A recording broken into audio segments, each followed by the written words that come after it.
morning. Welcome to the U.S. Institute of Peace event on reconciliation and reckoning in Vietnam. I'm Andrew Wells-Dong with the Asia Center here at USIP. I'm joined in the auditorium live with George Black and Susan Hammond, and we have online Chuck Susi and Ngo Xuân Hien, who will be our panelists today.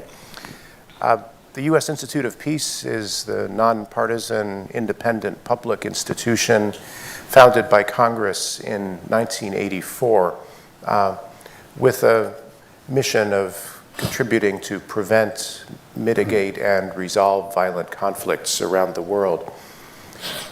And in fact, the founding of USIP is in large part thanks to U.S. veterans from World War II, Korea, and Vietnam.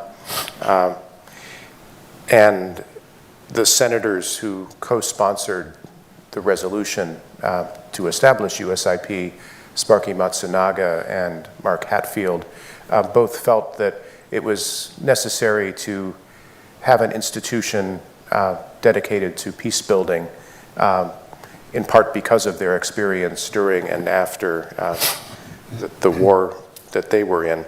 And they knew that every war doesn't end when the guns are silent. It continues for years and years after. There's a tail of the conflict that can take as long as the preparation and actual fighting of the conflict. So to coin a phrase, a long reckoning. And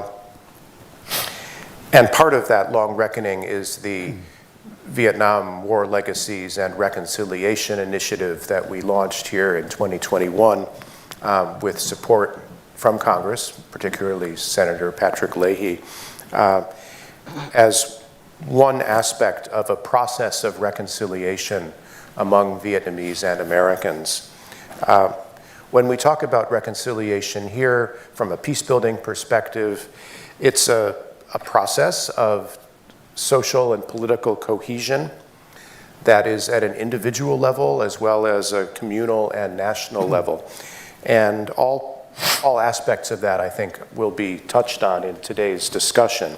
That process involves acknowledging the past and the suffering that took place, restoring relationships among people, and developing a collective concern for the common good to address some of those past sufferings. And in a nutshell, that is the trajectory that George Black's just published book, The Long Reckoning, A Story of War, Peace, and Redemption in Vietnam, follows. This story is one of the most positive examples of peace building in recent decades that we know. It's one that has main characters who are both Vietnamese and Americans, veterans, the Vietnamese diaspora, peace activists, business people, and others. And the people who are with me on stage and online and in the audience are some of the main characters in that story. So it's an honor to be here with you all and to reflect on what we have collectively helped to make possible. George Black's book is published just this week. It's also the 50th anniversary of the withdrawal of the last US troops from Vietnam yesterday. So it's an appropriate time to reflect on the whole story of the war, which is fairly well known, I think, in the US, and the aftermath of the war, which is less well known. And the main characters in The Long Reckoning are US veterans and activists who went back to Vietnam and worked for their own personal healing, as well as for the restored relationships and lives of people in Vietnam. And I think George captures this story in one narrative more completely than anything I've seen before.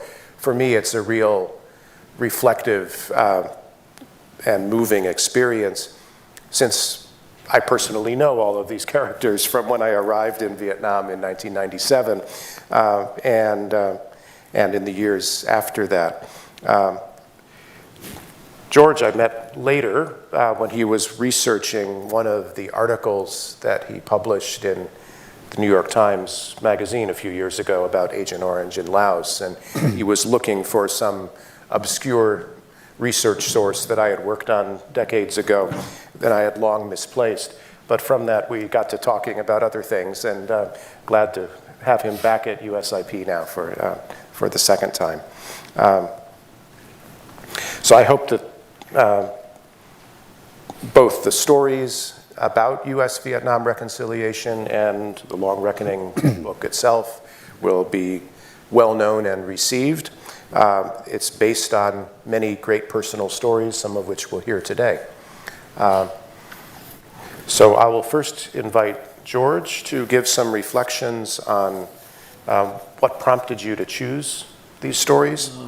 What were the biggest surprises for you as you wrote the book and did the research? And what do you hope will come after it? Those are great questions. Thank you, Andrew. Thank you, Jenny. Thank you, Lise, who I don't think is here, but thank you, Lise, for making this possible. This is actually the perfect venue to launch this book. I can't think of a better place or a better time. It struck me, actually, as Andrew was talking about the 50th anniversary of the last troop withdrawals, that the first big magazine story I ever did, which had a lot to do with Chuck Searcy, who many of you know, others will meet in a minute remotely. That was timed to coincide publication with the 50th anniversary of the landing of the first Marines in Da Nang. So it kind of brings a personal little journey full circle for me as well. The title, as Andrew says, I mean, what's so interesting about this institution is that the people who founded it realized that wars don't end. And I think that was kind of with me, if I can just say one thing on a personal note, kind of with me from childhood. I had a grandfather who had been gassed in World War I in the trenches in Flanders, and he was bedridden, and he was my grandpa growing up. I grew up in the 50s, 60s. There were still ration cards. My parents used to go and buy groceries with ration cards in Scotland way into the 50s. And when we moved to London in the 60s, the neighborhood we lived in South London was just full of bomb sites, unrepaired bomb sites. So yeah, it goes on a long time. I've worked since then in Central America. I was just in El Salvador. There is a story I'm working on that has a very, very long, incomplete reckoning. Every war is different.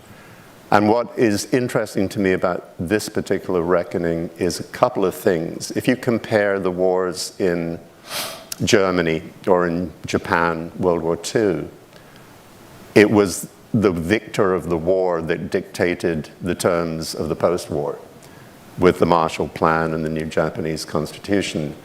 And the irony of this one, it was largely for many years the losing side in the war that dictated how the post-war process would unfold. And I'll come into some thoughts about the detail of that. So that was the title of the book, and sometimes, you know, I think the title of the book is always the hardest thing. In this case, it was super easy because I chanced upon this quote from Thomas Jefferson, 1808. "The evils of war are great in their endurance and have a long reckoning for ages to come." It's the perfect title. The other interesting thing that some of us have been talking about recently is how when the first reviews of a book come out, what you've got to do, which is hard, you've got to set aside the bad ones, and your agent, your publisher, and everyone says, don't worry about bad reviews. I mean, it's been fortunate so far. They've been very good reviews by and large. And, but what's interesting about reviews is there's a kind of blind man and the elephant thing with book reviewers. What do they think the book is about? And actually, the 5 or 6 that have come out so far, including the one on the front page of the Washington Post last week, they're all different. And some of them, a lot of reviews, and I think this, I would anticipate this happening later, the Vietnam experience, the idea of the war, is so entrenched at this point. Among, I think, the general public who have read books about it, among veterans especially, and especially the grievances, in many ways the very legitimate grievances of veterans about the war and how they were treated after the war. And the story of Agent Orange, which the Washington Post review in particular talked somewhat about, I think all of these things I would question the ingrained wisdom, the sort of accepted, received wisdom about what the war meant and how it unfolded. And the book is really set, why this map is so important. Most of you, many of you are obviously familiar with geography, but the book, for reasons I'll walk through, is set almost entirely in this small area that's bounded by the demilitarized zone, the Ho Chi Minh Trail in Laos, abutting on the famous Asho Valley, Aloi Valley, and then cut off at the bottom by the spur of the mountains, the Bac Ma Range, that goes all the way to the sea and cuts off away from Da Nang.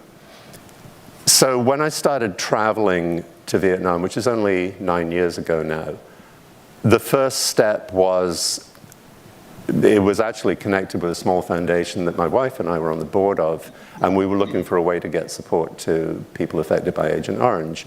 And I thought, well, there's got to be a 501c3 where an American veteran is involved or has a pass-through, and we can get in touch with them. So I went to Quang Tri and met Chuck Searcy, and very quickly met his colleagues, Hoang Nam, who was the young provincial official that he founded Project Renew with in 2001, and then the key members of his staff, Hien, whom you'll meet in a moment on video, Phu, who is the wonderful friend now who's in charge of education programs, particularly for kids, to warn them of the dangers. And then Chung, the executive director, or I can't remember what his title is exactly, but, and then Diu Ling, who's the head of the operations and runs the women's team, which is an extraordinary thing. Tuan, who runs the victim assistance program. And it started off as a story about UXO. And I've got to learn how to use this clicker here, bear with me. So there's Chuck in Saigon during the Tet Offensive in January '68.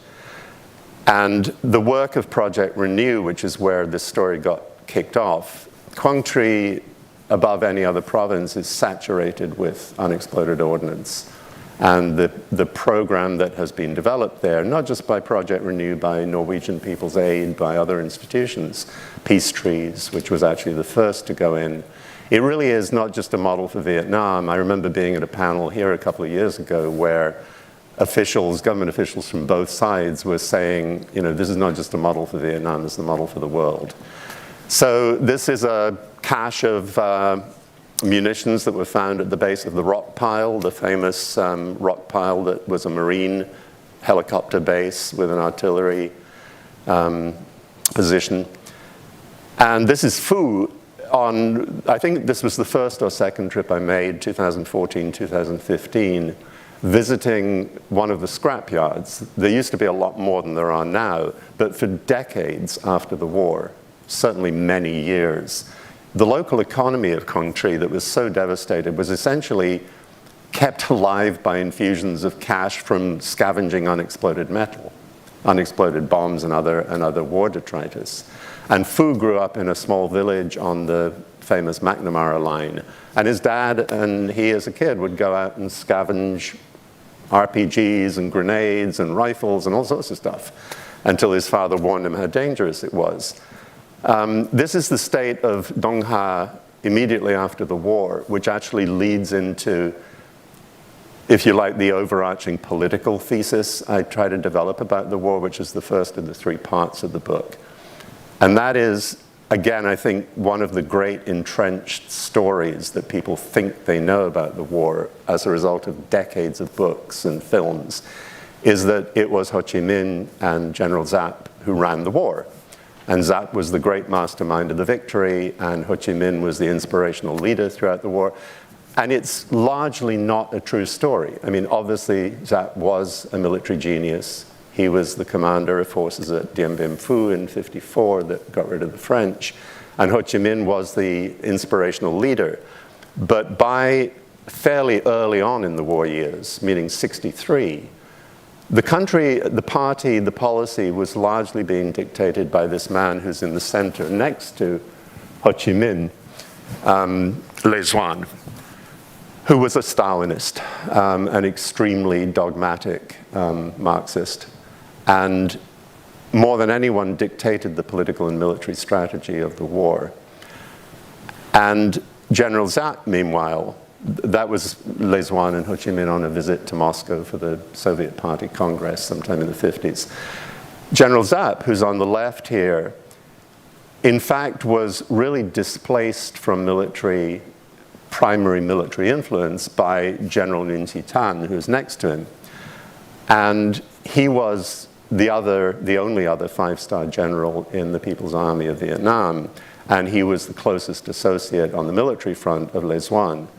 And this is a photograph which I think was taken and distributed by the government in Hanoi to try and emphasize the unity of purpose. In fact, this is right on the eve of the development of the final plan for the Tet Offensive. And it's actually taken about 3 days before General Thanh died of a heart attack.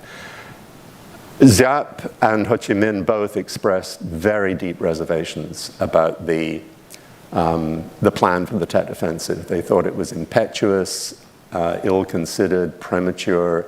Lezuan wanted to trigger a mass insurrection. Nguyen Chi Thanh was his great ally, and that's essentially the plan that went forward, with some compromises, but really not that many. So on the second trip, I think it was, to Quang Tri, I also spent some time in Hue and Da Nang and the backcountry of Quai Tien province, Aloy Valley. Manus Campbell is the second main veteran character.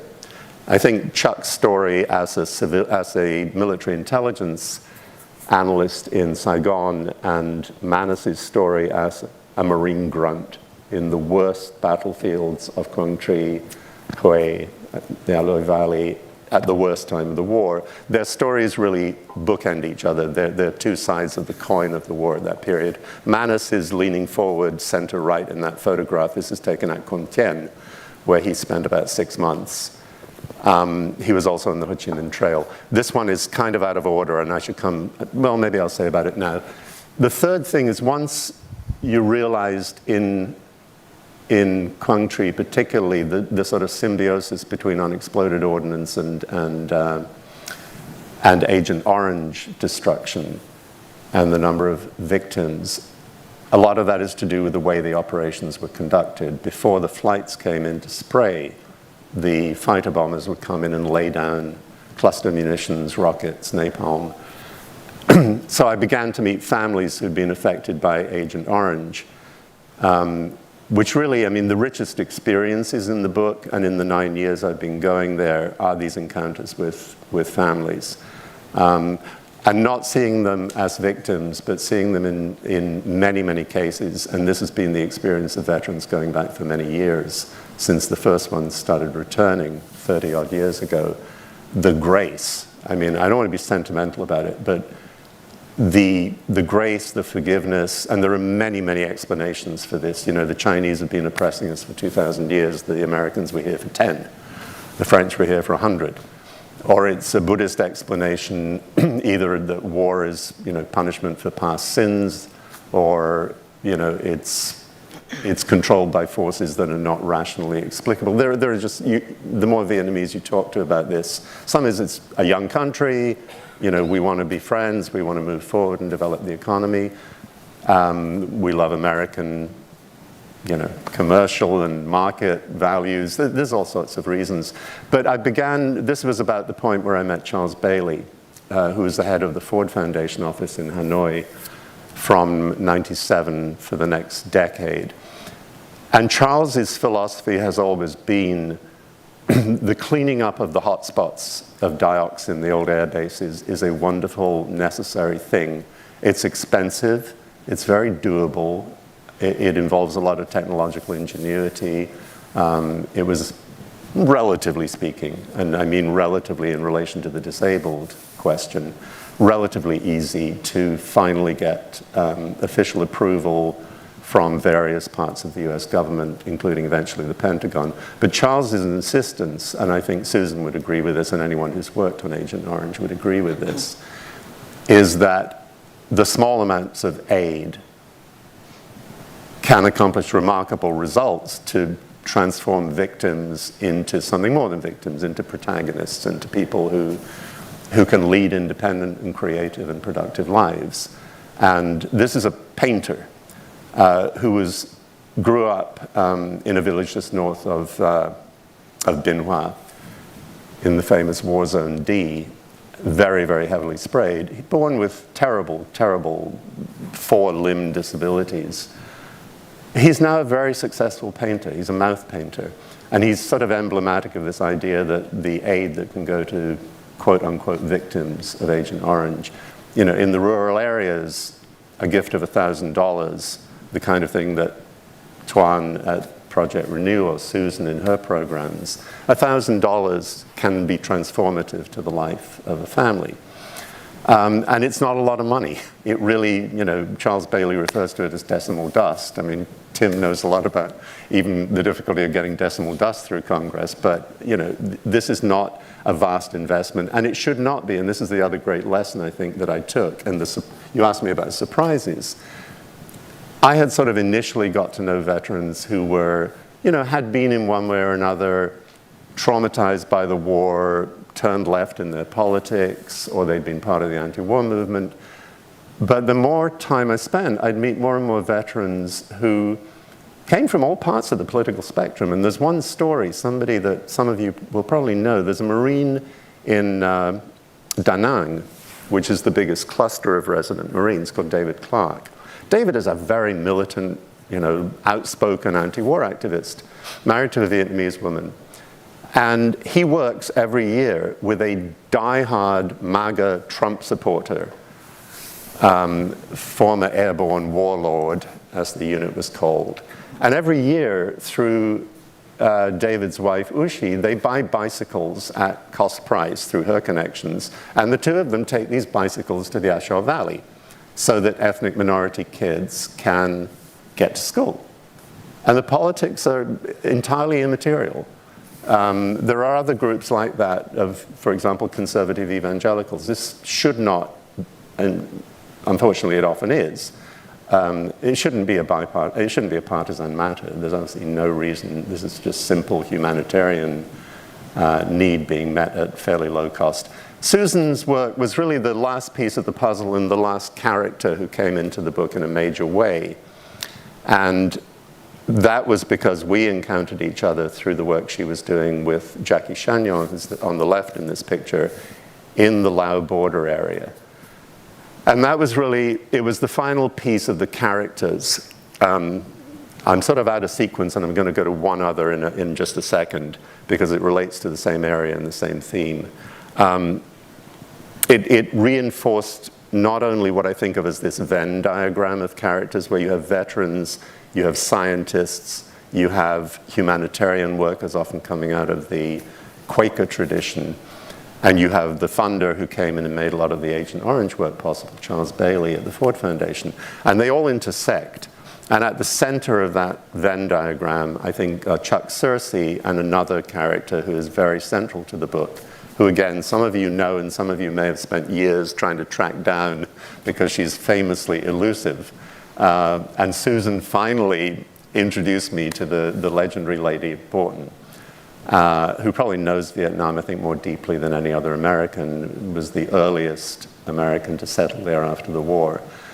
So anyway, the unifying factor here is this Venn diagram of characters and the geography, and the Ho Chi Minh Trail back in that original map, particularly that section that abuts Quang Tri, Tua Tien, the DMZ, that completes the core geography that I'm looking at. And everything, really, every issue, starting with Ann Mills Griffith's issue of those missing in action. This was where most of them went down because they were pilots.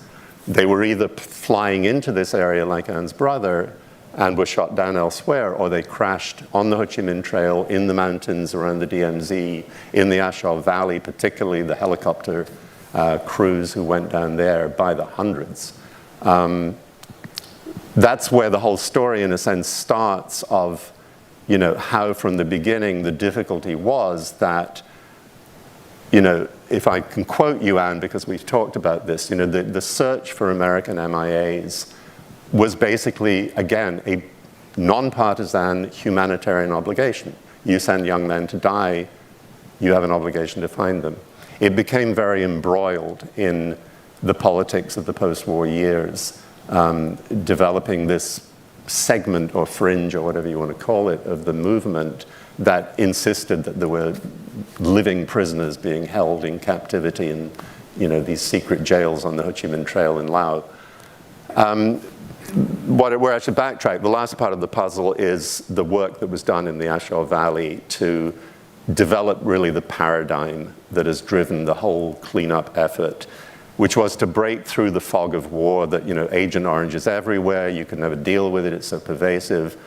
This is Tom Boivin, who was one of the team of Canadian scientists who came in to do a complete soup-to-nuts study from the tanks on the C-123 aircraft through to the disabled people in the villages of the Aloi Valley to show exactly how dioxin worked.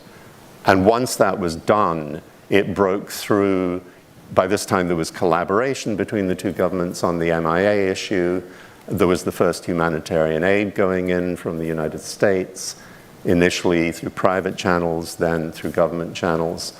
And then finally, it became undeniable. The American veterans had already achieved recognition through the Agent Orange Act. The double standards were egregious. And the work that was done in the Aloi Valley by this Canadian Vietnamese team, these are villagers collecting Katu ethnic villagers, whose kids are now probably getting bicycles from David Clark's project, collecting grass carp for sampling. A Katu woman very reluctantly giving blood because to them this was giving up part of their spirit. And they had been very militant supporters of the PAVN, the North Vietnamese Army, during the war, more than any other ethnic group in the country. And this photograph I like particularly because it really is a photograph of the Venn diagram. It has, on the far left of the photograph, Grant Bruce, who is another member of the Hatfield team, and Lady Borton in the center, and Chuck Searcy second from the right in the blue shirt. But what's really crucial about this photograph, and I think is the unifying theme of the whole book, I think the most important sentence in the book is actually in the prologue, and it's a portrait of a Vietnamese woman growing up in Quang Tri with disabled children. And it traces very sketchily her wartime experience, her post-war experience, and then this moment 20 years after the war when a small group of gray-haired American veterans come to the village and hear the stories.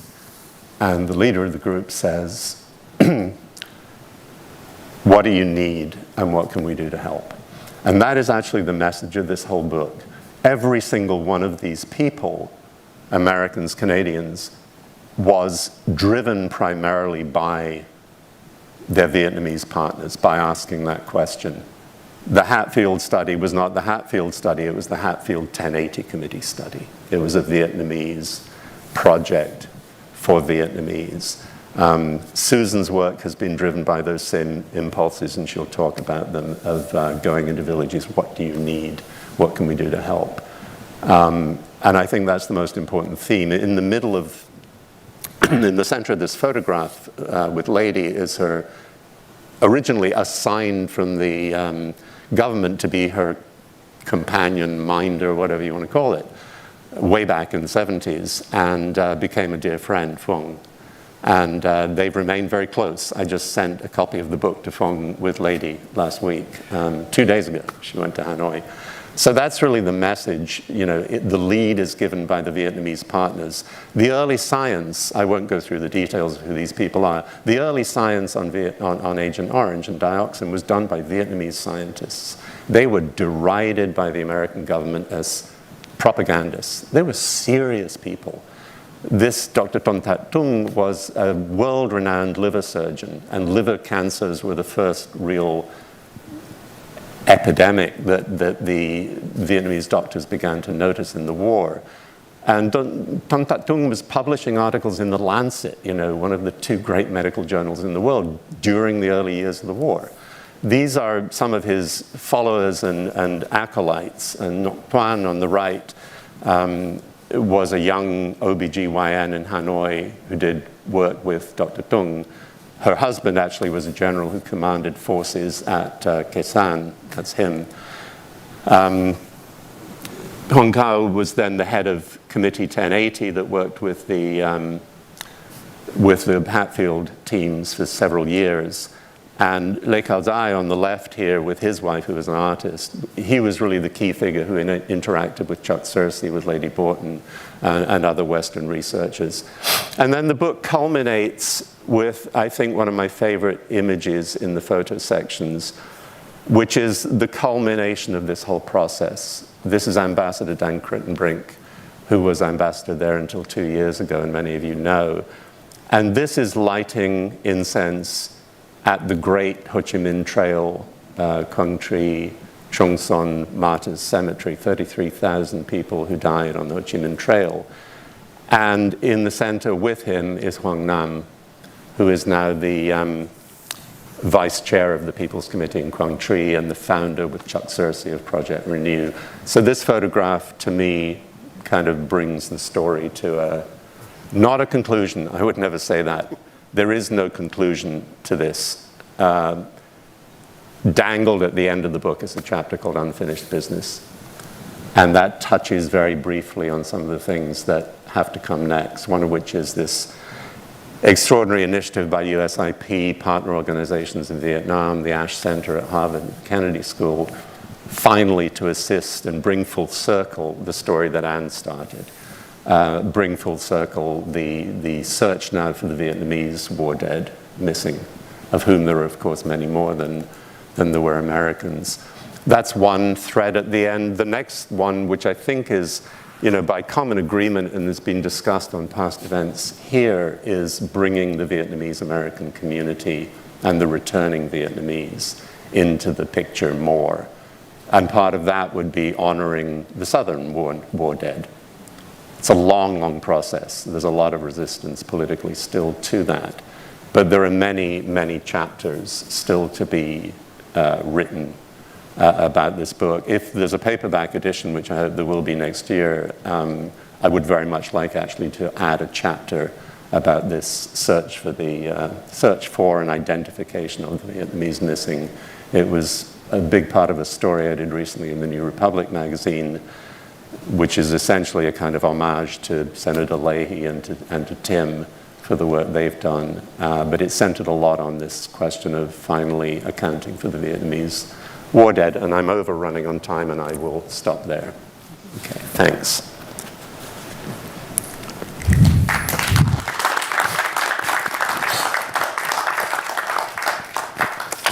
Thanks very much, George, for a summary of the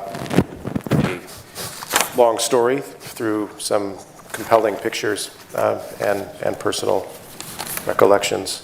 We'll have time to discuss with George and our other panelists, but before we do that, I would like to introduce Chuck Searcy, who is joining us from Atlanta. Good morning, Chuck. Can you hear us all right? Good morning. Yes, I can. Okay. Can you hear me? Very, very well, thank you. Yeah, it's great to see you. As I was saying, Chuck is one of the first Americans I met in Hanoi in the late 90s. You'd already been there a few years by that time as the representative for the Vietnam Veterans of America Foundation, and then later the Vietnam Veterans Memorial Fund, Veterans for Peace, and along the way, Project Renew, as a joint effort between Quang Tri Province and American supporters to clean up UXO and landmines, support livelihoods, and in recent years also engage with Agent Orange victims. Chuck, I know George's book tells a lot about your whole trajectory from your service in the war up to now. I'm interested in the point at which you decided to move back to Vietnam in the 90s. What led you to choose that, and how has that changed your life since? Well, it has had a huge impact on my life, and it has really shaped shaped my life for the last 25 years or longer. Um, I did not have any intention of coming back to Vietnam and staying and working for a long period of time. I almost accidentally came back to Vietnam in 1992 because an old a fellow veteran in the Army with me came to Atlanta for a convention, and we had dinner together. We hadn't seen each other for some years. And it turns out he had also been thinking he would like to come to Vietnam just to see the country in a time of peace. And by the end of that dinner, we had decided to come back together as tourists. Um, and without thinking much more about it, we did that in fall of 1992. Uh, and then as we approached uh, Saigon and the plane was landing at Tan Son Nhut airport, I think both of us had a panic attack because suddenly it occurred to us that the Vietnamese are likely going to hate us. Two GIs, two former American soldiers coming back to Vietnam on a vacation. It just seemed unreal, and suddenly we sort of panicked. And then the plane landed, and we found ourselves in Ho Chi Minh City, downtown District 1, the port of Saigon, and were astonished that at the welcome that we had from the local Vietnamese who were interested in talking to us, curious about why had come back, wanted to know what we did during the war. And there was absolutely no hostility, no anger, no bitterness from anybody. And my friend and I traveled the whole country for 30 days from Saigon to Hanoi and back again. And we encountered the same reaction from everybody, this warmth and this embracing welcome. And I was astonished. And on that trip, I began to realize that the Vietnamese were looking to the future and rebuilding and recovering from the war, which had been devastating for them. And during that trip, I began to think perhaps it would be possible for me to come back and contribute in some way to that recovery. And the opportunity came in 1995 with a veterans organization, as Andrew mentioned, Vietnam Veterans of America Foundation. And I came here for a 3-year project, a 3-year commitment, helping to improve and expand an orthopedic workshop at the Children's Hospital in Hanoi and later at Bach Mai Hospital. And that 3-year commitment turned into 5 years, and 5 years turned into 10 years, and 10 years has turned into more than 2 decades now. But it has been a fascinating experience, a learning experience for me. I've learned much from the Vietnamese. And in a small way, I think that I and other American veterans and American citizens have demonstrated to the Vietnamese that we also share in their hopes for a better future for themselves and for their children.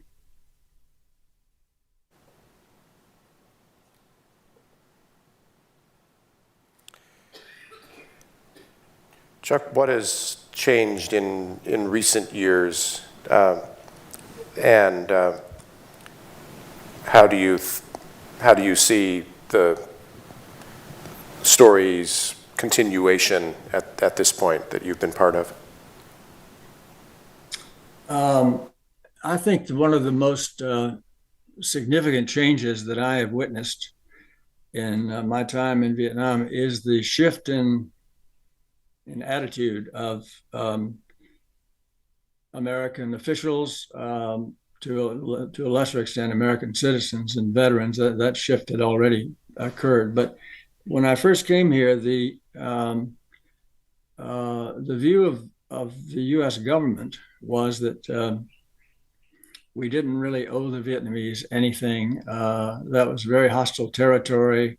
If we started talking about the problem with bombs and mines and Agent Orange and the legacies of the war, that opened us up to legal liability, and we didn't want that. It was a very complicated issue, and the U.S. was very standoffish, and would actually end meetings if the subject of Agent Orange was brought up. So there was an attitude of hostility during those early years and complete absence of any cooperation. That has gradually changed thanks to the efforts of people like Charles Bailey and Lady Borton and Senator Patrick Leahy and Tim Reeser and others that George mentioned. But the shift has occurred gradually but steadily, to the point where today the situation is completely different. Not only is there an absence of any hostility between the two sides, there's now complete cooperation at so many levels that it's almost staggering.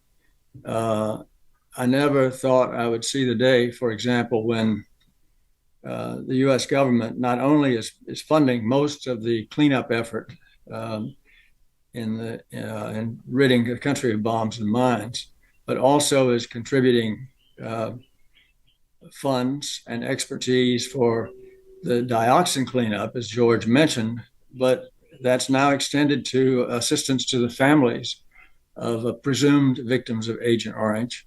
The wording and the characterizations may be slightly different, but everybody knows that's what the intent is, to help families who've suffered from the consequences of the war.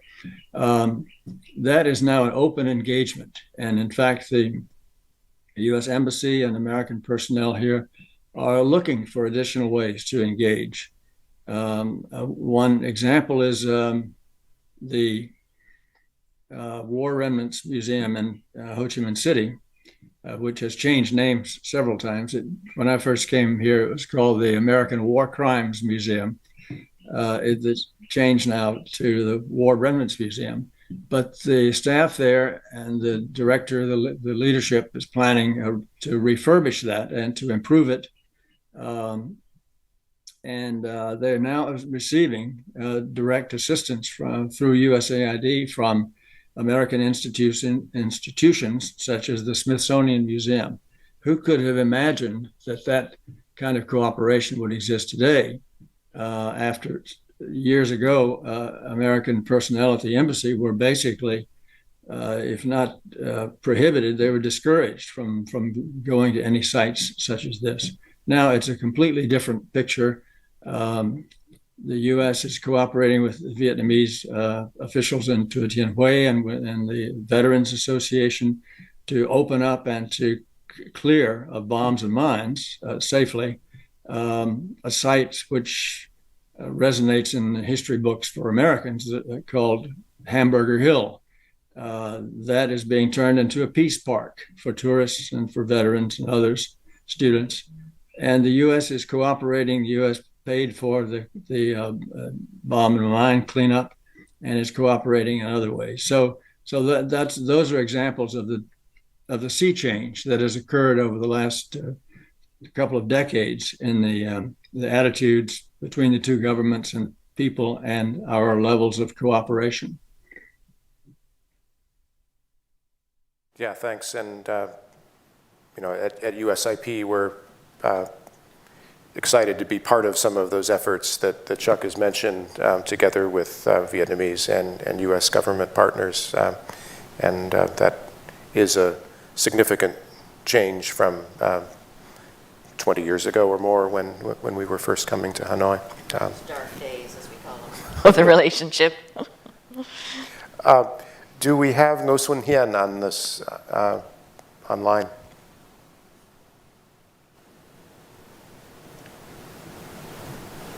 Yeah, hi. Hello. Good evening from Vietnam. Hi, Hien. How are you? I'm great. Thank you. I just finished 10 kilometers run. There you are on picture. Great. To refresh myself. Thanks so much for joining us. And It's my honor. so Hien is the development and community manager at Project Renew in Quang Tri, and has been active in this work to clean up the consequences of war for most of your life, right? And you are also one of the main characters in the long reckoning of the people that George met and identified as the core team working in central Vietnam. And you have a moving and impressive life story yourself. How did it come about that you started working with U.S. veterans like Chuck Searcy? And what has that meant to you in your career in light of your life story? Thank you very much, Andrew, for your question. This year marks my 15th year of my joining Project Renew. Yep. And taking part in this conversation, talking about the book of my friend George Black, it's our honor because we feel very honored to be a small part of the book. I've been working with Project Renew since 2008. I am now 48 years old and a father of 3. And before joining Renew, I worked as a teacher of English in a high school in Kazan, where the former combat base of U.S. Marines. And for 2 years, and in 2000, I was transferred to work for a Swedish-funded project on public administration reform at the Provincial Department of Home Affairs. And one day in May 2008, I saw an announcement of recruitment at Project Renew. So I applied, I sent my application, and I was offered for interview. And I met and Chuck Searcy and Hoàng Nam, the 2 co-founders of Project Renew, interviewed me. And I was accepted to work at Project Renew. And 15 years have passed, and I think that together with other colleagues at Project Renew, we think that Project Renew is on the right track. Project Renew has proven that using the existing institution and with the local staff members, we can have deal with the war legacies in Quang Tri. So and for U.S. veterans, I feel I'm privileged to work closely with Chuck Searcy since 2008. And I am the only one among nearly 300 staff members of Project Renew who had opportunity to travel with Chuck Searcy to the States for 3 times. And for those 15 years, I have met and befriended with many American veterans. Most of them are the same so as my late mother. My mother, she was a Viet Cong. She fought in 67, 69, the period that saw the fierce fighting between the NVA and the U.S. Marines with Arvin in Quang Tri province, and she was 3 times wounded. And when I told her about my intention to work for Project Renew, she was totally supportive. And it was in 2009, and I was contemplating introducing my mother to Chuck Searcy. But then she passed away in September 2009, just 1 year after I joined Project Renew. But I think that is I think that she's up in heaven. She's always looking down on her son. She knows that together with our other colleagues, we are doing the important work, life-saving work, to help reduce the number of deaths and injuries from 150 per year from 95 up to 2015 down to almost zero. In 2018, it was the first year that we had that record, and we were managed to sustain that record for 4 years, and that time happened again. So it's a grim reminder that the lingering impact of U.S. bombs and mines. It reminds us of the need that we need to double our work and interventions to help the local communities live safely. And for those years, I have seen such positive changes in the mutual relationship of our two countries. And I always tell my colleagues about that. It's my dream or my wish that the U.S. and Vietnam, we should work together for a brighter future. We put aside the past, but we look forward to a brighter and better future for the younger generation. I have 3 children, and 3 of them speak English, and I hope one day they would be traveling to the States for higher education. So it's like one of the things that is the mutual, not only the government, but also people-to-people relationship. So I think that each of the individual, if we think that we can have the same way of thinking and striving to do the best, I think that we can make it happen. So 15 years we're working with U.S. veterans means a lot to me. Yeah, thank you. Thank you, Hien, for what you've done to bring our countries closer together and acknowledge the past and build that better future. I want to turn now to our final panelist, Susan Hammond, who is the Executive Director of the War Legacies Project, working to support people affected by Agent Orange in Vietnam, Laos, and Cambodia. Susan, in addition to being a specialist on Agent Orange, you're also the daughter of a U.S. veteran. And I wonder how you reflect on your own background and experiences and how your father's experiences have informed the work you're doing now. Yes, thank you, Andrew, and thank you for writing this amazing book, George. And also, before I begin to answer that question, I want to give special thanks to the Chino Cianagan Foundation, a small family foundation out in California, that has supported my work ever since I started working on this issue of Agent Orange in Vietnam. And it's because of that small family foundation I'm able to do what I do today.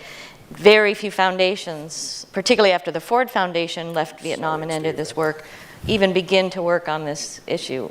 I'm just showing a few pictures. I'm not going to talk to them, just to give you a sort of a sense of the area and the people we're talking about. And then the other sort of link of all of this is the year 1968, because that was the year my father was in Vietnam, and Chuck was there, and Manus was there, Sally and Steve were there. Jackie Shenyang, who I work with, was in there in 1968 as well. It's kind of the year that all links our work. But my identity as a daughter of a Vietnam veteran really informs my work in so many ways. Not only do I focus on the impacts of Agent Orange in Cambodia, Laos, and Vietnam, but also the impacts on veterans and their children. Another part of the story that isn't told very much in the U.S. is the impact of Agent Orange, potential impact of Agent Orange on the health of children of veterans who came back, just like we don't know a whole lot about the impacts on the Vietnamese Americans. And it was my father's experience in Vietnam which brought me there for the first time when I was in the region in 1991 traveling, and it had just opened up to foreign tourists. And even though my passport said if I went to Vietnam I would be trading with the enemy, I went. And that experience where I just saw the scars of the war and the poverty, in part caused by our 20-year plus embargo on the country, really made me feel like I had to do something. I had to learn more. And I was also trying to understand why my father was gone for almost 3 years of my life as a child. Why Vietnam? What was so important about Vietnam? And honestly, I haven't answered that question yet. And I'm now in my late 50s. But that trip brought me to what I would steal from Senator Leahy, the title of his autobiography, To the Road Taken. That trip changed the whole trajectory of my life, and I knew I wanted to do more in Vietnam. And luckily, when I was in grad school in New York, I met John McAuliffe, who was the director of the what was called then the U.S. Indochina Reconciliation Project, and now the Fund for Reconciliation and Development. And that's where I began to meet many of the Vietnamese through the various conferences and events and people-to-people exchanges that FRD coordinated. That's where I met people like Lê Cao Dai and Dr. Phan Thi Phi Phi. I met Lady Borton. I met Chuck Searcy. I met all of the characters who were part of the Lost Reckoning. And they guided me in this next step of, once normalization of relations between the U.S., Cambodia, and Laos occurred, the war legacy issues were there. Something needed to be done. And thanks again to the work of Ann Mills Griffiths that launched us into this ability to work on the hard issues together with Vietnam, and then, well, less so with Laos and Cambodia, but we're getting there.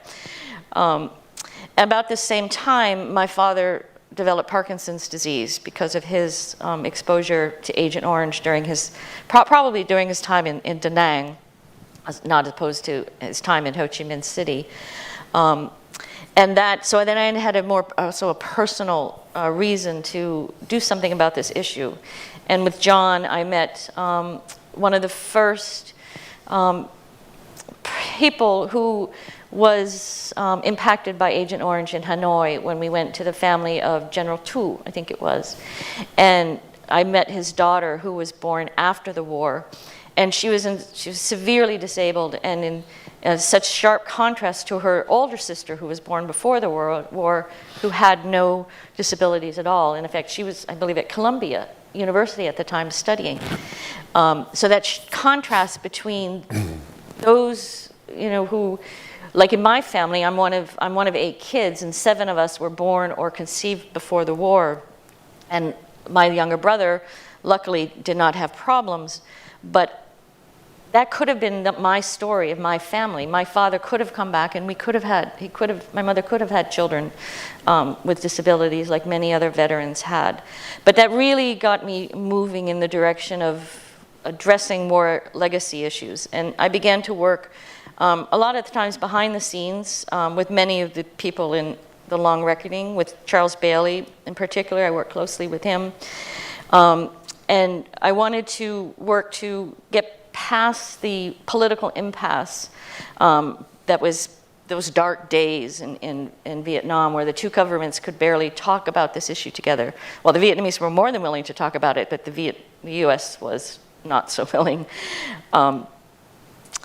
And so working with Charles, we really wanted to get to the point to show that Agent Orange was a humanitarian issue that we could do something about. That was, as a child of a veteran, not just a veteran, my dad was a career military officer. He was a lieutenant colonel when he retired. You just get the facts and you find the answer to solve a problem. No BS, you just do the work that has to be done. And that was my attitude, just get it done. And thankfully, this team that was developed with with Chuck and with Lady and the Hatfield group, we were able to work together in a lot of ways to get past that this problem of debating the science over who is and who isn't an Agent Orange victim, and just do the right thing and do the humanitarian thing. And without Senator Leahy, thank God I'm from the wonderful state of Vermont with a great senator, and with Tim Reeser, we just would not be where we are today, and we would not be celebrating this story of so much that has been accomplished. But much of my direct support of the work I do in Vietnam actually comes from a Vietnam veteran and his family. Bob Feldman died of cancer from his exposure to Agent Orange when he was in Bien Hoa. And just before he died in 2006, I got a call out of the blue from Nancy saying they wanted some of the VA benefits he was receiving for his cancer to get to Vietnam to help other people impacted by Agent Orange, because at the time the US government was not doing anything to help Agent Orange victims. And so over the years I've worked with the Feldman Fund in Vietnam to provide direct support to families who have seriously disabled children, those who medical care and some of the US projects that are now being funded, just it's too little too late, sadly, for so many of these families that you're seeing some in these photos. We go work directly with the Quang Nam Red Cross. We don't have a staff in Vietnam. Our philosophy there is just go directly to the Vietnamese partners and ask that question that George raised, what is it that we can do to help?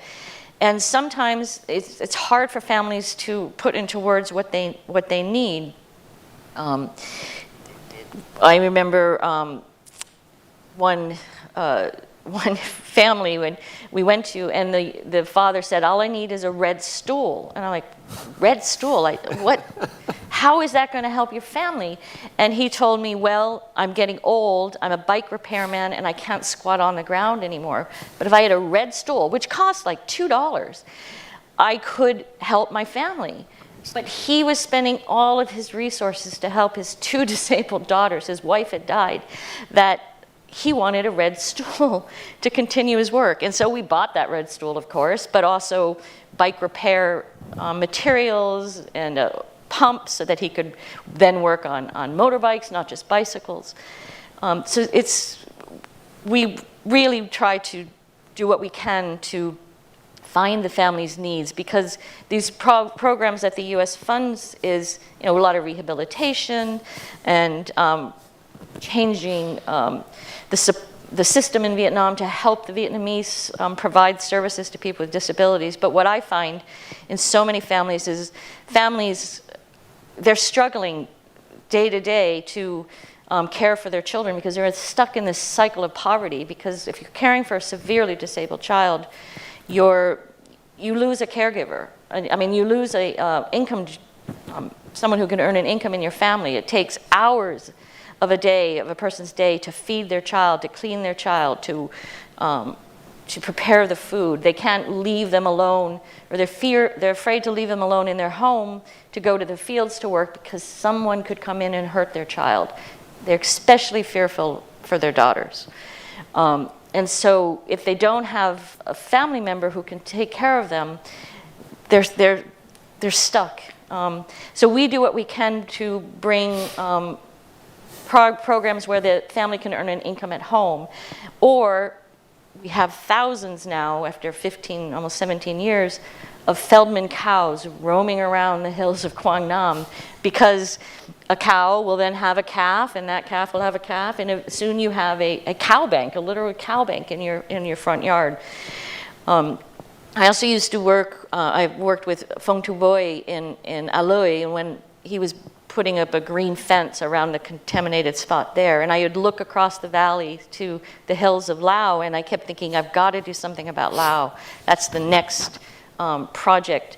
I did a little bit of work in the early 2000s with Roger Rump, but then sadly he got very sick and passed away, and I then continued to work with his wife, Jackie Shenyang, who wanted to continue Roger's work, and that's the story that, well, it's partly in this book, it's in this book, but also it's in the article that George wrote in the New York Times about how we didn't know the impacts of Agent Orange in Laos, really, because that was a secret war. A lot of that information is still classified.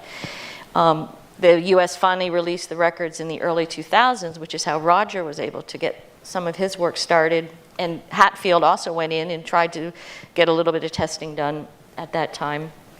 But we didn't know how many people were impacted by Agent Orange. And it wasn't until 2018 that we really were able to get our work started there. And we have found the same number of, same types of disabilities that you see across the border in Vietnam. And if they were born just 15 kilometers away, they would be getting some of the support from the US government. It's taken a long time to get that information, and we still need to do some further surveys. But thanks again to George's article in the Times and the work of Leahy and Tim, the US has now finally been able to allocate in 2 different appropriations $3 million to Laos to help people along the Ho Chi Minh Trail that were sprayed with Agent Orange. That project hasn't yet begun. The embassy in Hanoi and Vientiane tells me they're in negotiations. But I also know we have to make sure that the funding gets to those who we believe are impacted by Agent Orange and not just spread out widely to people who may have disabilities regardless of cause. And finally, in Laos, what we don't really know is, are there any dioxin hotspots? We know there won't be a Bien Hoa or a Da Nang, but we have heard from Air America pilots that there was a small spray program in 68 or 69 out of Long Tien, where they loaded planes with herbicides and they sprayed the areas around Long Tien. I suspect there's dioxin in that soil, and the appropriation allows for some funding to do that research, but we're hitting a wall with the US Embassy, almost like we did back in the early 2000s, that they don't believe that there's dioxin there. It's probably no dioxin hotspots, and I just say it's an easy thing to find out. You just test the soil. If it's there, we deal with it like we've done in Vietnam.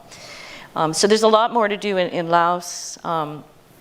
Thanks to a lot of the characters in the Lost Reckoning, we've gotten this far in Vietnam, but we need more to our team. We need more to keep this work going. We need more people, we need more money. We need to put an end to this story eventually. Thank you, Susan.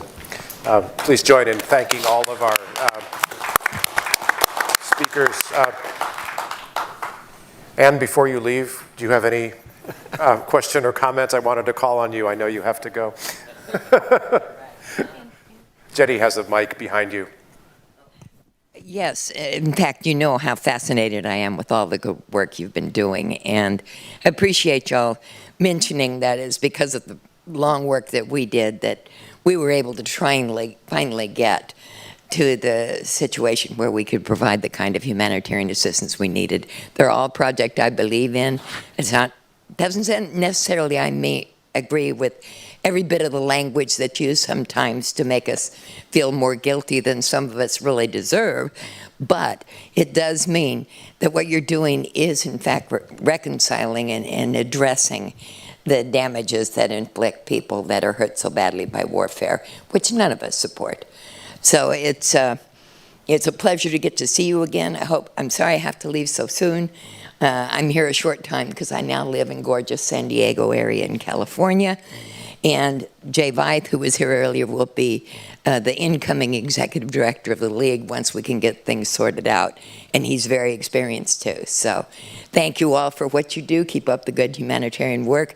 We'll do the same, and if it wasn't, she's right. If it wasn't for what we started earlier, I remember many times when the Lao or the Vietnamese would refuse to have English language training or humanitarian assistance or anything to do with the war because they didn't want all those dangerous Americans running around.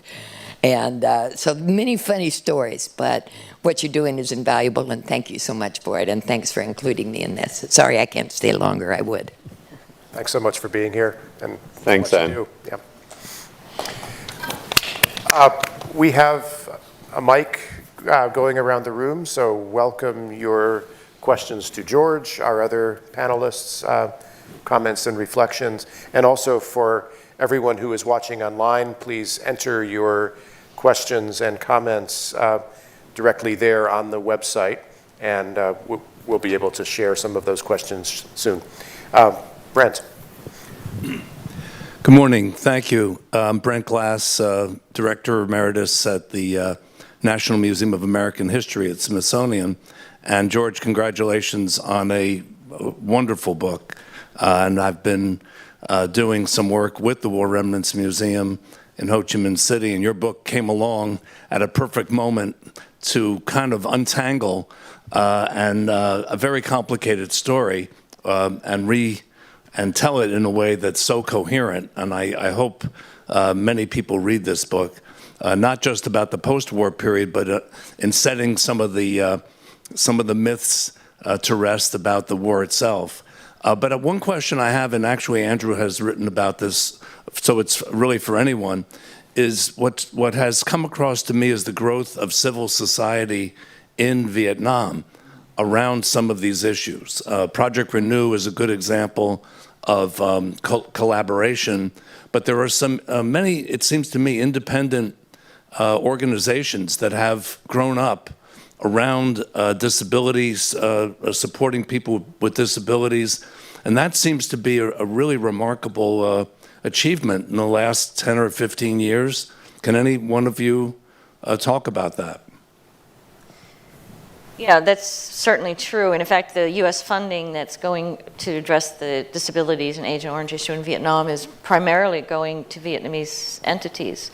I think there's a handful who are providing training and expertise in various aspects of disability work. But it's the Vietnamese who have done the most on this issue, actually. I mean, what I do is, just a drop in the water, or 1 part per trillion of dioxin in this issue.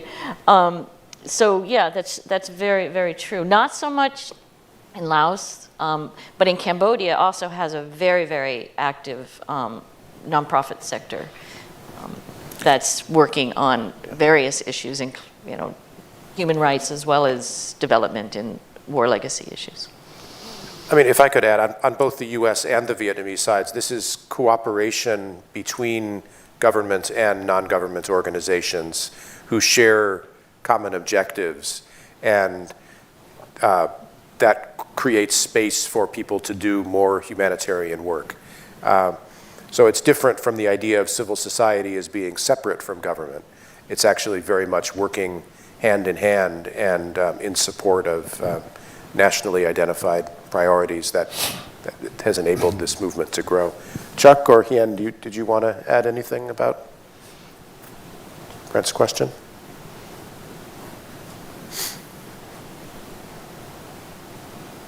Let's go on, and we'll come back to you. I think Chuck was going to say. Chuck, yeah? Is muted? You're muted. I was just going to There say you to are. Hien, you can answer this better than I can.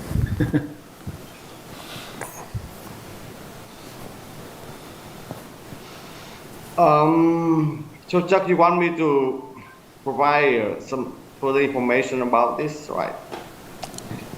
Well, I think just to reinforce what Susan said and the context of the question, that Renew is one example, but there are many others of collaboration between American organizations, Vietnamese, local institutions and organizations and agencies. And my view is that in Vietnam, to succeed with any sort of humanitarian project, you need to engage a broad swath of the local population. And that's what we managed to do, I think, with some success with Project Renew, engaging, for example, the Women's Union or the Youth Union or the Farmers Union and others, and other more independent organizations such as a self-sustaining disability group in Quang Tri province. So the broader the cooperation, the greater the success, in my opinion. And it's becoming easier for so-called civil society organizations to operate in Vietnam without much suspicion from the government, which was the case 2 decades ago. So, and I think that will continue to improve. I would like to add a little bit information about what Chuck and Susan have said about the cooperation between all of the stakeholders in addressing the last. I think to me the last legacy of the war, that is Agent Orange kind of change, because the past 2 decades have gained impressive results and achievement made in mitigating the impact of unexploded ordnance. I mean, in Quang Tri province. But according to what George Black put in his book, is that the legacy of Agent Orange still looms large. But with our experience, like Judge says, that we need to engage every single actor, the government and the civil society, in addressing this, because this is we have to rely on those existing institutions that help us to reach out to every single family who have dealt with the severe disabilities related to Agent Orange. And what we can do, we are very happy. Starting in 2021, we were able to receive the funding from USAID under a consortium of 5 local NGOs working in Hue, in Quang Tri. So it's what we think that we can have to make the life with disabilities more bearable, because in Quang Tri province, for example, the family now they have to take care of the disabled children who are now in the early 20s or early 30s. We cannot cure their disabilities, but we can make. We can have their parents, their caregivers, a little bit to lessen the burden on taking care of the disabled children. So that is what the objective that Project Renew and others organizations are looking forward to implementing. Thanks very much. Question from Erin. Thank you. Thank you very much. Hi, I'm Erin Steinhauer. I am the co-founder of Vietnam Society. I'm just so glad. First, thank you so much for all of your amazing work. It's really heart-warming for a Vietnamese American to see how much you've done for my country. Thank you. Second, I'm so glad, George, that you brought in sort of at almost your last sentence, let's bring Vietnamese Americans into the conversation. Reconciliation, in my mind, is about rebuilding bridges between people and not just countries. And people such as Vietnamese Americans, which now there are 2.5 million of us in this country, have endured and have gone through just as much suffering. But we came to this country and many of us are American citizens. We're doctors, lawyers, business executives. We have made it very well here. But we also like a seat at the table when we talk about reconciliation and rebuilding for the future. In particular, as we talk about issues like displacement, forging peace in the future, really reconnecting generations that have been born here back to their countries as well, etc. And making, when you talk about war legacy, that is war legacy as well. And so I hope, George, that in your new book, in the new chapters of your research, that you reach out to people like us and for us to share many of those stories and our hopes and dreams for the future. And to Andrew with USIP, This is part of the American fabric. This is now a very beautiful, unique story, actually, that can be captured even in the American Smithsonian American History Museum, because we are part of that too. And so I'm just encouraged by this conversation that at the very end, we're talking about the future and how we can get Vietnamese Americans involved. Thank you. Can I just respond to that, Erin? I would love to talk to you separately about this, even at this very immediate stage now of how to get the book and the message of the book out. We're in the early stages of doing the famous book tour, and one thing I particularly want to do, the two audiences, if you like, the more specialized audiences that I want to reach in trying to push the book out is, first of all, the veterans community of both the Vietnam generation and the younger generation. I know some very, very interesting young veterans from Iraq and Afghanistan who have this same sense of obligation to build back what was destroyed in those countries and at the same time to heal their own wounds, because in many cases those are even, if it's possible, worse than the wounds that American veterans brought back from Vietnam, because many, many more people, because of the advances in medical technology and evacuation, survive with absolutely catastrophic injuries.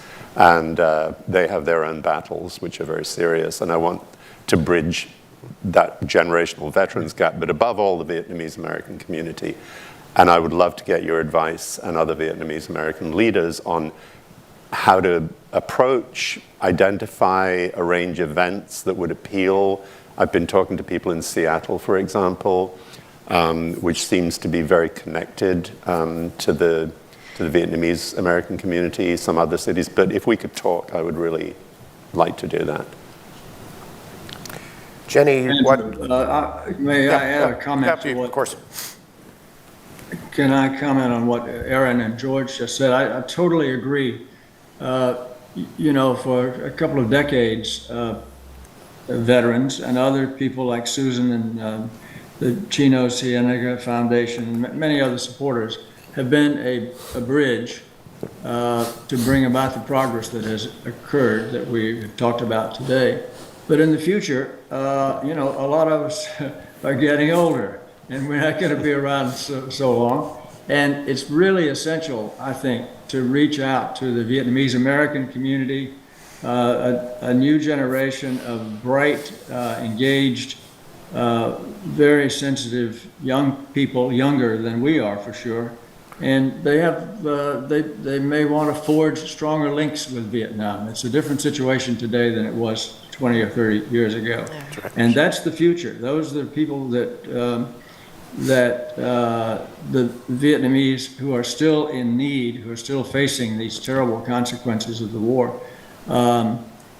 need to help them. And so it's really up to that younger generation, and I hope we can do a better job of engaging them and working together to build for the future and to create longer and newer bridges to the future, because that's what's going to be essential to dealing with these problems of Agent Orange and UXO, and they're not going to go away. They're not going to be solved overnight. They really are becoming, it's clear to us that they are really a long-term management problem to deal with making people's lives better who are suffering these consequences of the war. And this Vietnamese Americans, the younger generation, really are the key to that success. Let's hear several questions from the online audience, and then will John have the last comment. All right, we have one online question from Huang.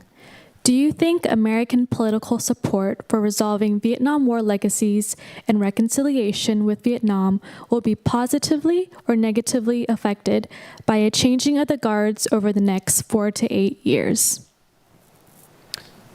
Just to clarify, is that question the changing of the guard in American politics that we're talking about?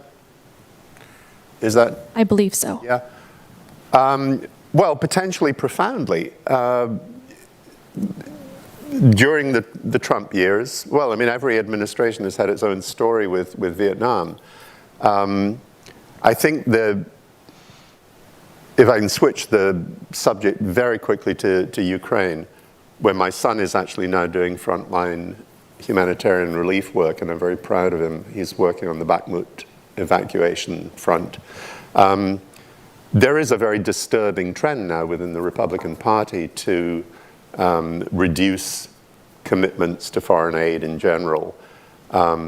As we were saying earlier, there's nothing inherently that should be bipartisan, partisan about relief for Vietnamese war legacies. But yeah, I am quite anxious. I think the generational focus is also an important thing to keep hold of, because there are new generations of wars in which we've been involved, and they pose their own demands and financial requirements. I think there's a lot of anxiety, which most of us in this room have been talking about for a while now, of how you continue the congressional impetus with Senator Leahy no longer being there, and all of us praying that Tim will stay on until he's 80, which probably won't happen. But that's a huge challenge, I think, too. I mean, it's interesting to me that the congressional delegation that's about to go is only composed of Democrats. It bothered me last fall when Senator Leahy was supposed to be going and then suffered a period of ill health, that it was very, very difficult to get any Republican senators to join that delegation. So yeah, I'm concerned about whether it's 4 years, 8 years, how the momentum gets sustained. And I'll just add one other thing. Andrew asked me at the very beginning what the biggest surprises were to me in researching and writing this book. And I would add one more, which is, without getting sentimental about it, the ability of ordinary American citizens to push the government and achieve the breakthroughs they did, and the Canadians who worked on the science. I mean, this was a stonewall opposition from the most powerful government in the world, and this handful of people, there are many more, obviously, than the half dozen I focus on in the book, but the power of those people to achieve change at a policy level just by their moral authority as veterans or as humanitarian aid workers or as scientists, and their doggedness and their persistence. There's a lot of lessons there about how a small number of people who understand the local needs profoundly can actually change policy. So that makes me optimistic. And I just want to add to that, I kind of hope that those who are resistant to international aid, particularly dealing with war legacy issues, look at this history of working on Agent Orange, because it has led to deeper relationships within the region between the US and Vietnam. It's important for our geopolitical position there and security, and it was a lot of the reason that we are with this relationship now, particularly with Vietnam, is because of the two governments being able to work together to address this really, really challenging, complex, politically sensitive, on many levels, issue. Yep. And it has been a bipartisan group of U.S. senators, mainly, who have normalized and developed their relationship with Vietnam over the last almost 30 years. So, especially John McCain and John Kerry, among others who were veterans serving in Congress at that time. And Senator Leahy on the appropriations, who helped get that funding. Yeah. John? Good morning. This has been very impressive. I think what you have done is captured what I'd call the second stage, which is the post-normalization engagement and friendship and responsibility stage, which is very important. Susan and Ann both referred to the earlier stage, the prequel, if you were, and can be your next book, which is how we got from 75 to 95. If people are interested in it, I'll send Andrew the link for the two-section webinar we did with American organizations that were involved in that work and Vietnamese organizations that were working with them when distrust was the real underlying theme. I have one footnote to correct. Our dear friend Lady Borton was not the first American.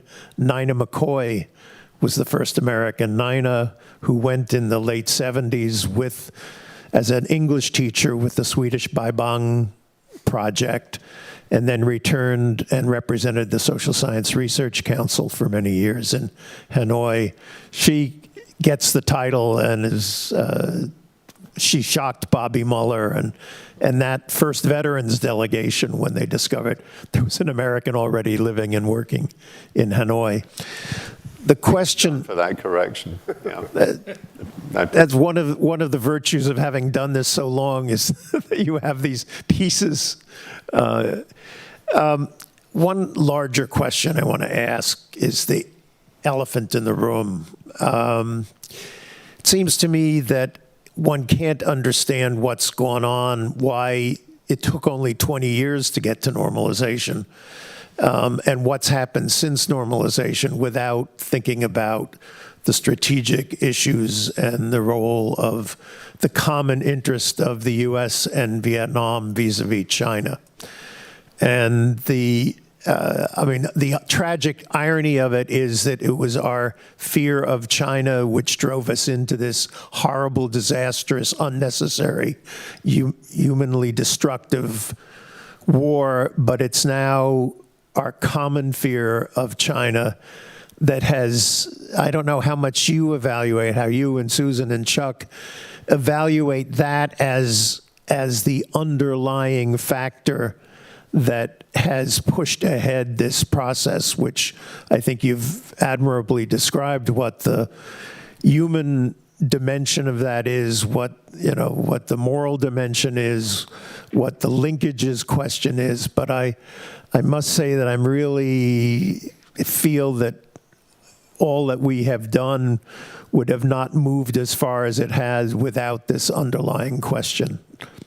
I do talk about that in the book to some degree. I said to a friend I was staying with last night, the hardest presentation to make, I find, talking about these things is 20 minutes. 5 minutes is easy, an hour is easy, and there are a lot of things I didn't get to, and that's one of them. No, I do discuss it in the book, and I think there are obviously those huge historical ironies of why the war was fought in the first place and what the reconciliation, in part, is driven by now. I tell it mainly through the Da Nang to Bien Hoa cleanup operations, where Bien Hoa is by far the biggest of the hotspots, and what brought the Pentagon in was not just, a lot of this is due to Ambassador Ted Osius, because Ted pushed very hard because of the enormous cost that it couldn't be borne. It would have wrecked the USAID budget to bear the whole initial cost that was agreed of $300 million. But what swung it strategically was that Mattis and others saw the strategic importance. It had been building for several years, starting really with the Da Nang cleanup and the first Coast Guard cutter going in, which ironically was a cutter that had been used in the war to sponsor Navy SEALs and special operations insertions, which is also kind of ironic. But the interesting thing about Bien Hoa, which I discuss in the book, is it's a major strategic fighter base. It's the major base in South Vietnam, the old South Vietnam, for the People's Air Force, and it has a squadron of fighter bombers whose job is basically protecting interests in the South China Sea. So yeah, you're absolutely right. Thank you, everyone, for coming and for your questions and reflections. Thanks again to George and our other panelists, Yen, Chuck, and Susan, for sharing with us, and for everyone for being here.